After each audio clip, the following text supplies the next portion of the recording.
I went to witch college for 4 years to craft curses. Whatever, this is better.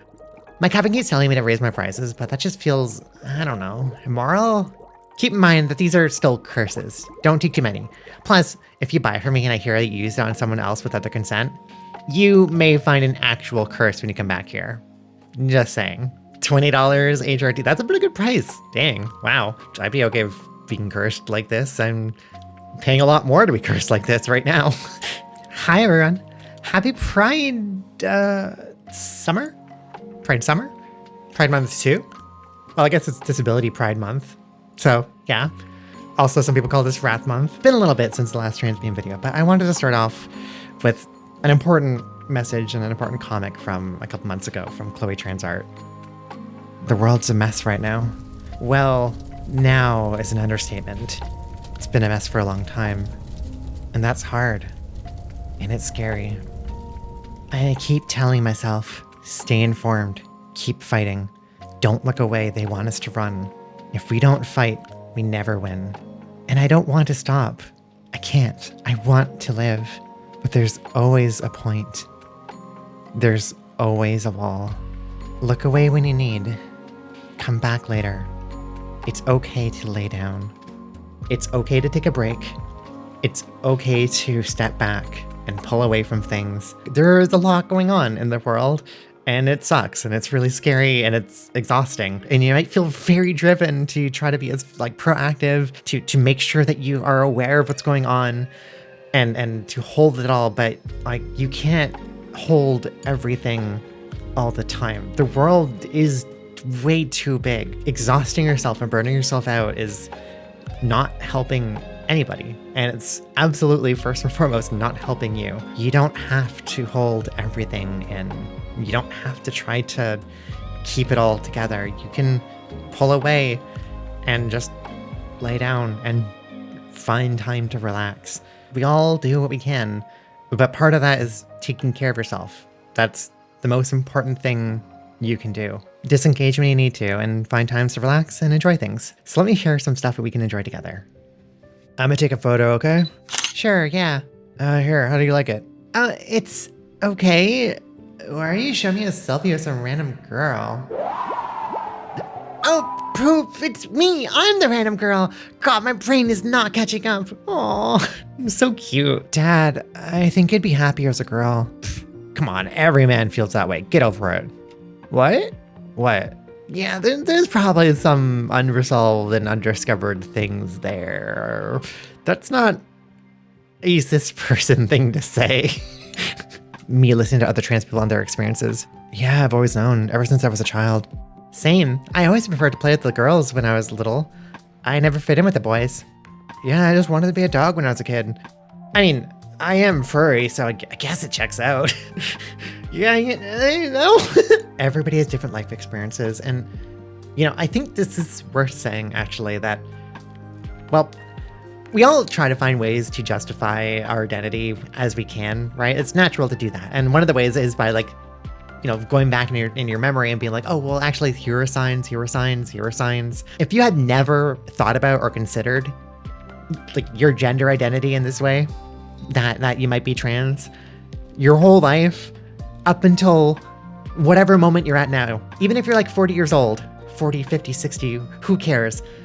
If this is the first time you're thinking about it and it's actually reaching you in some way, just resonating with you, even if you can't find anything behind or before that point, that doesn't mean that it's not real. You can be trans and not have any signs prior to it. We live in a world where for a long period of time, there just weren't things to relate to or to understand stuff with. We're encouraged not to explore or not to question things, not to break from the norm, not to go against the heteronormative standards that are set by society, right? And maybe you're in a position where things were just fine enough. So you wouldn't never have a reason to really question much deeply. Maybe you just were never really giving yourself space to explore that. If you're discovering your identity later in life, it's okay if there aren't any signs or any other previous experiences you can point to for things. That doesn't mean that you're not trans. That doesn't mean there's nothing going on. Everybody's path and journey in life is just different. Are you cis? Oh, I guess. I mean, it all depends on how you define cis, I suppose. People who are cis don't have to put this much thought into the question. Oh. Yeah, if you're getting to the point where you basically are writing a thesis on societal norms and gender expression, to like break down the idea and definition of cis to better understand your own gender and to answer this question, you might not be cis. Not completely. There might be something there. Actual thoughts I've had before my MTF egg cracked. I can't relate to any male characters I've seen in any media ever. How can all these writers be so terrible? Yeah, why are all the cool, interesting characters that I relate to most written as women? That's so weird. That's such a weird thing. It must just be that there aren't people writing good male characters. This is especially funny when you think about the fact that actually a lot of women characters are written pretty poorly because they're written by men who don't understand women, yet they're still relatable because we're like, oh, that's my self-insert. No, I don't buy it. No way. No way just hormones made me change this much emotionally in 6 months. I mean, the only way that would make sense is if it wasn't as much of a change, but a lot of my deeply repressed stuff coming to the surface. And that would be just silly. Okay, no, actually that tracks quite well, doesn't it? HRT can definitely have some impact on how you respond to emotions and how you process emotions and how you feel them in both directions. But also just, I think, the huge change that you're going through in general, not just regardless of what the HRT is actually doing, just the fact that you're changing and you're claiming yourself and your identity and you're letting yourself explore yourself. That, I think, is the much bigger factor that leads to people becoming way more emotional after HRT because, yeah, it's a lot. I don't know. What if I'm not really transgender? What if I'm just, I don't know, confused and I don't know what I want? What can I get for you, ladies? Ladies. Oh, she'll have the chicken, please. And that is the best form of evidence. It's how you feel now. It is what you experienced and what brings you joy now. Because ultimately, everything just comes down to, you're trying to discover your identity and who you are and to live a more compassionate life, with compassion and kindness for yourself, as well as other people, but for yourself. And finding what brings you joy. Finding what makes you happy with how the world treats you and how other people consider you and talk to you. That's the best evidence. If being gendered in your preferred gender brings you joy, that is your gender. Though at least that's a gender that fits you, because it feels good to be called that, right? Hey, I'm trans. It hurts to be called, so can you call me Charlie now? I support you, but could I just call you Charlie for a bit though? Just, while I get used to the name. Oh yeah, sure. 4 years later. I should have never compromised. If you compromise in your identity, you're not actually getting anything out of it, and you'll probably never stop fighting that battle. It is hard though, I know and I understand. There are some people in my life that I still don't correct or say anything when they misgender me or dead name me. It's not just that they're doing it, it's because I know it's not done maliciously, right? They're just mistakes. They're not intending to, and they're very supportive otherwise, and they oftentimes do get my name right and do get my gender right, but I still can't really stand up for myself in those moments. And now it's been a few years and that still happens, and yeah, it sucks. Oh god, oh no, I'm so sorry. Oh, this isn't what I'm supposed to do. How are you supposed to do it? Oh, she means that she was gonna be a fox in the woods and shit, but something happened and she got stuck here. Oh, I got so stuck. Oh. Just want to be your true self and be free. Got unstuck. Oh, that's so cute. Sorry, I'm just sneaking in some furry memes in here. Yeah, HRT's cool and all, but when are they gonna let me get into my character customization screen and change my gender? What the f are you talking about? You gotta open the developer console for that. It's usually locked though. You gotta find a way into the settings to enable developer mode. Then you can use a tilde key to get into developer console. Not on your regular keyboard, obviously. It has to be in the world keyboard. It might also mess things up if you bring up the character customization again. There might be some defaults to get set, so it's a little risky. Could you imagine? I can imagine. I know I'm trans and that all the obvious stuff getting gender correctly should, by rule, make me feel good. I know that. But I'm still so surprised that it actually does, you know? Thank you, miss. Like, it's just words, and with no explicit positive connotations. It feels so silly for them to mean a world to me, just because it's a small gesture to, like, show respect and kindness to somebody else. It is a small recognition of seeing you and letting you be seen. Small things like that are important. Yes, I have a PhD. I have pretty huge dark circles under my eyes. Can't disagree with this one. God, grad school really does push people to really not take care of themselves. God, I got so burned out from grad school. I felt really bad too, and lazy, and like that I wasn't capable of anything. And in some ways, I think I'm still recovering from that burnout. Like it's been hard for me to get back into the flow state and the productivity state that I was in. It's for doing academic type stuff before COVID. Like I'm graduated now. I do have a PhD, and I'm like very lightly in academia still, doing some like very light paper writing in a completely volunteer position too. Like I don't get paid for it at all. I just spend some time each week meeting and like working on paper writings to slowly get something published. And like I know that I'm not operating at like my full capacity that I've been able to in the past. Even from when I crunched down and I finished my thesis, I like really honed in and was able to do and write a huge amount, like 150 pages or something ridiculous within just a couple months. And now I'm struggling still to like get a couple pages written effectively, but yeah, I don't want to push myself to this way anymore. It's hard to like let myself go back to that. Although I still end up doing that in other regards, I guess. I still do that for like video editing sometimes, or from doing 3D modeling type stuff. And even when I don't have dark circles under my eyes, I kind of still figuratively have dark circles under my eyes. So basically grad school broke me. Yay. Okay, I'm gonna watch a voice training tutorial. I keep talking about this larynx thing and raising a larynx. Like, why can't I raise my larynx? I'm trying, I don't understand. Wait, what? I've already been doing a lot of what this tutorial goes over without thinking about it?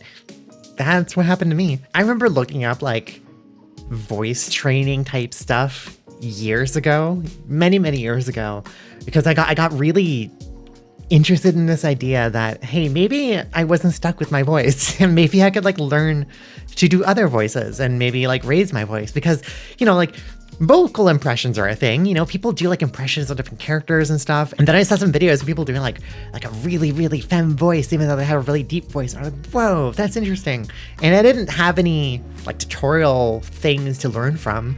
I didn't get like any specific like raise my larynx or things about like vocal resonance, but I did like get a general idea of sort of what to do. And that on top of like just hearing different female voices and wanting to like try to mimic that and try to like keep my voice there, I slowly over time raised my larynx, I think. Part of it was like learning how to use my voice too. Like I didn't talk very much in general. Like I was very quiet for a long time. So I was also just like trying to learn how to speak and how to enunciate and how to emote through my voice.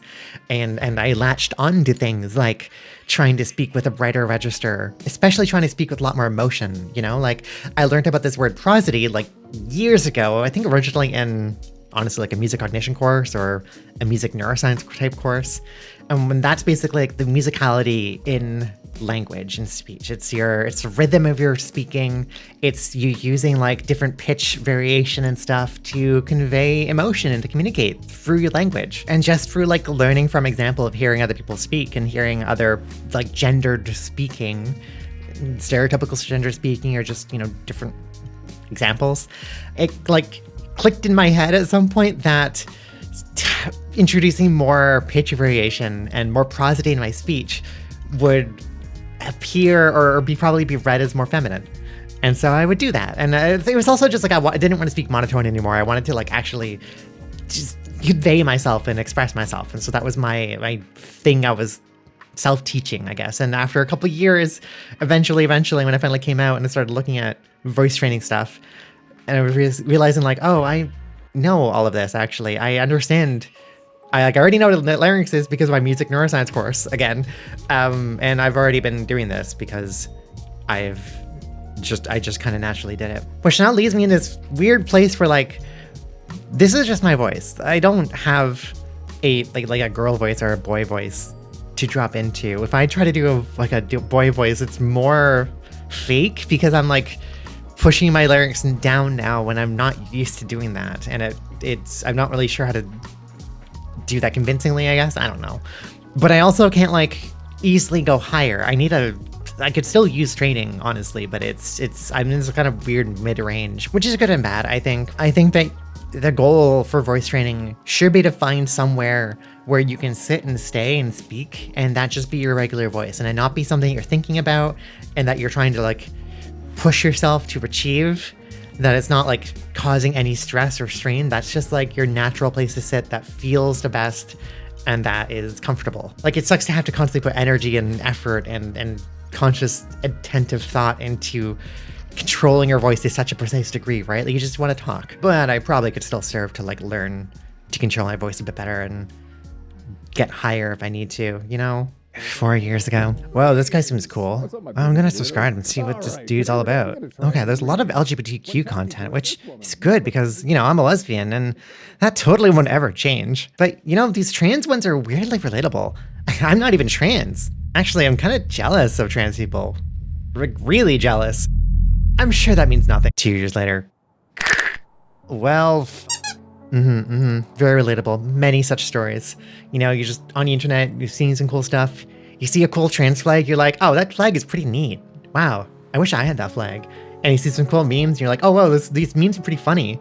Dang, I wish I was trans so that I could be part of this funny stuff and I could be like fully relatable in the things I'm relating to. And then, oh wait, hold on, wait a minute. Sometimes I still wonder if I'm really trans. But all I have to do is remember how awful it was being in the closet pretending to be a man. Yep. Nothing compares to the euphoria of being able to be myself. Boobs. Yeah. It's good. They're good. I like them. They're nice. They feel right. Yeah, boobs. Just water for you? Oh, I'm just taking my meds. Yeah? You're what? My antibiotics. Yeah. Closeted trans people after stumbling across gender transformation comics. They freaking love it. You know? Yeah. Gosh. Yeah. I always felt like I was breaching into some forbidden knowledge when I started finding like gender transformation stuff. And then you know, when I would like, I don't know, like daydream about forcibly being transformed and like feminized. Yeah. Huh. I wonder what that was about. Actually, have I shared my first exposure to this here before? I know I have on stream, but okay, there's a book I've read all the way back in public school, probably like grade 4 or grade 5, but it's a popular children's book series called Marvin Redpost. All of them followed a young boy named Marvin, you know, going through different societal and social life changes with family and friends in school, at home, as he figures himself out. And there's one in particular that gave me brainworms. Tell me if you can see why. Here is the original cover for Marvin Redpost. Is he a girl? So we have Marvin here, you know, standing in front of a mirror, looking at his reflection, and his reflection is a girl version of himself. The story was something about like girls in his class teasing him and joking that if he kissed his elbow, he'd turn into a girl. Like, I don't know, just like some school ground rumors or like just that sort of thing. And he gets really curious about it. He's like, oh, that's, weird. And he can't stop thinking about it. And he ends up like trying to do it. Or I'm not sure if I think he like tries to do it and he's like, nah, this is dumb. He feels silly about it. But then he gets tangled in his bed sheets and falls off his bed. And his elbow just happens to like go to his mouth and he kisses his elbow. And then the next day he's like all paranoid that he turned into a girl. You know, he's like dotting his eyes with hearts and he's like finding his skin is softer and he's feeling pretty, that sort of thing. And I think it's like all meant to be in his head. It's not like any physical transformation happened. But yeah, that... My memory of the book is like pretty positive, I think. It's not meant to be like a trans allegory or have anything there. It's meant to be like, you know, you're learning about the other people's perspective, right? You know, he thinks girls are smelly, but then he gets turned into a girl for a day. So now he's like, oh, you know, girls don't actually smell that bad. And actually they have it kind of rough. Now I've learned living in their shoes a bit, that sort of thing, which a lot of media portrayals of gender transformation is just that, right? It's like that perspective shifting. And they're not meant to be taken as like actual trans allegory type stuff. But, you know, if a cis person is watching that and sees this or reads this book, they're probably just taking the lesson of, you know, not treating other genders so differently from themselves. If a trans person is reading that book, it might awaken something in them, because I read this and then I would just think, I can transform into a girl? Like, wait, what would be life if I was a girl? Wait, huh? What? I didn't remember this book for a long time. And then after I came out and after I just started to transition, this book came up for some reason, or maybe I just like randomly remembered it one day and I was like, holy shit, wait a minute. I actually knew a lot earlier than I remembered. I thought I did, because I have another book I associate with learning the word trans, right? That book is the one that I read and then it was like, oh, this is what I am. I have a word for this now. But this book is, I think, what made me start thinking about stuff a little more deeply. And while I had forgotten this book for a long time, I do know that I dot my I's with little circles, and I'm pretty sure that I started doing that after reading this book. So take that as you will. Be not afraid. I am your trans guardian angel. I have come to help you in your time of need. Use this gift whenever your spirit is weak. YouTube ASMR good girl. ASMR trans girlfriend calls you a good girl. There's also a puppygirl version. I heard about it from a friend. Here's a 30-minute video of a trans girlfriend calling you a good girl. Maybe I should think about doing something like that. You wouldn't watch a video of me just calling you a good girl for 30 minutes, would you? That'd be too much. I'm sure that'd be too much. Mom's friend. Wow, you look just like your mom. Oh, okay. Yes. Teen me. I wish I could have a girlfriend, but I'm not doing too well in my classes, so you know, I should kind of focus on those instead. Kind of wish I was a lesbian. 20s me. Oh god, I wish I could have a girlfriend, but I have a lot of issues I need to deal with, and that wouldn't be fair to any potential partner. Really wishing I was a lesbian right now. Me now. Okay, so I am a lesbian. I wish I could have a girlfriend, but I'm at the beginning of my transition, and I don't know. I don't think it'll be fair to any potential partner to start dating me while I'm still boy moding. Far future me. Okay, so I am a lesbian, and I wish I could have a girlfriend, but now I'm dead, and I really don't want to have any potential partner get roped into allegations of necrophilia. You know, it wouldn't be very fair to them.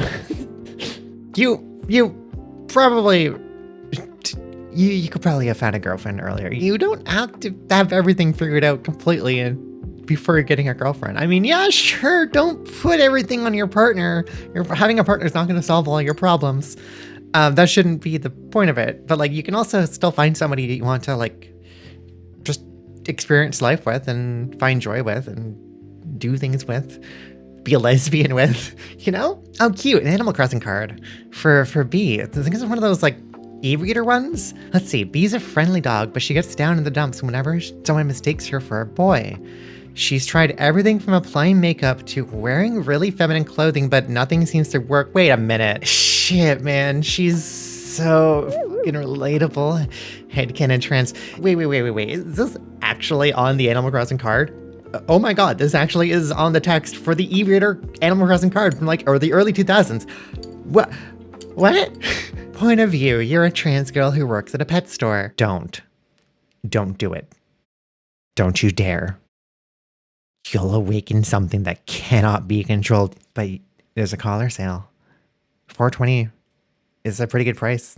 You know, that's a pretty good price. And you know, and you could just wear collars. We already wear chokers. Collars are cute. They just have something to grab and something to hold. And maybe you can like get a leash that matches. Wouldn't it be cute? You get like a cute collar and then you get a cute matching leash. And it's a nice pair together. And it's pretty cheap. You could just buy like a burger with that money. And burgers are more expensive. You could just buy a collar just to have. Maybe you just buy it and then have it in case there's ever a puppy that needs one, you know? And you just keep it at home. And then maybe one day you just want to see if it fits, if it's like really comfortable. Because you got to make sure that it'd be comfortable for any puppy to wear, right? You don't want to give a puppy an uncomfortable collar, of course. So you might as well just try it yourself. That's the best way to check. Do it. Do it. Do it. Do it. Early in my transition, I was dragged to a wedding as a +1. The people there were very Christian, but I was told I was allowed to be myself and present how I like. This was proved to be true when, upon arriving pretty early, one of the people who was actually part of the wedding saw me and who I was with, and despite me being very clocky, she shouted, "Hi, girls." Is this allowed? They all must know, right? Do I pass? This is something that happens pretty often nowadays, as I've been on hormones for almost 3 years, and they've had their effect. I walked into a convenience store with a friend the other day, and I was greeted similarly with, "Morning, ladies." I didn't even shave. I could be prettier. I don't have a bra on. And then I thought, am I taking passing for granted? No, you're not, but I really do get where you're coming from. Look, all this stuff is complicated. I know a conversation about passing can get really tense and feel pretty bad for a lot of people. Discussions of body image is tough for trans people especially. It's, it's a huge focus and source of dysphoria for many of us. So if you want to skip ahead here, I don't mind. It's all right. Just when I talk about this a bit. We're all different people. We come from different situations and lives and different genetics. We're all gonna have different life experiences and struggles, but nobody is immune to struggling with body image. You can be passing and be getting gender correctly and still struggle with how you see yourself or feeling dysphoria and feeling ugly, or just not believing that people are actually seeing you a certain way. You aren't taking passing for granted. Everybody has their own struggles and journey they're taking. And to repeat some of what the artist shared as well, it is true that passing is not necessary. Passing is not an ideal that everybody wants, and it's okay to not want to pass. It's okay to not be passing, period. But it's also okay to want to pass. Your body is your own. You have a right to look and feel in a way that feels best for you and represents you. That self-image is complex and can be layered with societal and media influences, and we all have our own different journeys to go on picking that apart and finding the path to accepting and feeling ourselves. But that's gonna look different for everybody. Hey, nice to meet you. My name is Sam. I work in data. I love to game. I stream a little bit. I love Magic the Gathering and 40K. I love filmmaking. Oh, I think monsters are awesome. I'm kind of an anime weeb. Godzilla worshiper. Godzilla's so cool. I'm a Switch for women, bought it for guys, unicorn for couples, and wait, what do you have a clipboard? What's a clipboard for? Huh? Gosh, and monster fucker call. No, I was so close to raising their gas prices. Rah! It's the people who are into monsters that you gotta be worried for. Yeah, definitely. That's it. That's the one. Yeah. If you see somebody who's they just really, really are into monsters and seeing monsters and maybe having a monster that's taller than them and stronger than them, like a big werewolf or dragon, pin them down and wrap them around their tail and throw them on the floor. Yeah, you gotta watch out for those people. They're gonna raise your gas prices. I'm not transphobic, but shh.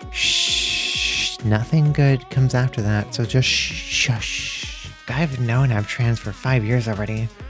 I've been questioning for almost 7 years. There have been signs directing just stuff that no person in my situation should ever experience under normal circumstances. Wait, crap. I've always been a girl, haven't I? Yeah. Again, no matter what point in your life that you're going through this discovery, part of this discovery is that not that you've changed and that you're now this, is that oh wait, no, I've always been this and this has always been underneath. Even if you didn't know, even if you didn't have signs, that's still the underlying thread, right? That you're uncovering and you're discovering about yourself. When I first came out, my parents didn't take it well. They broke into my safe and stole my estrogen. I was only 18. But I'm 24 and thriving now. I'm almost a year on estradiol. No trauma at all. Oh yeah, I also bought a stronger save now.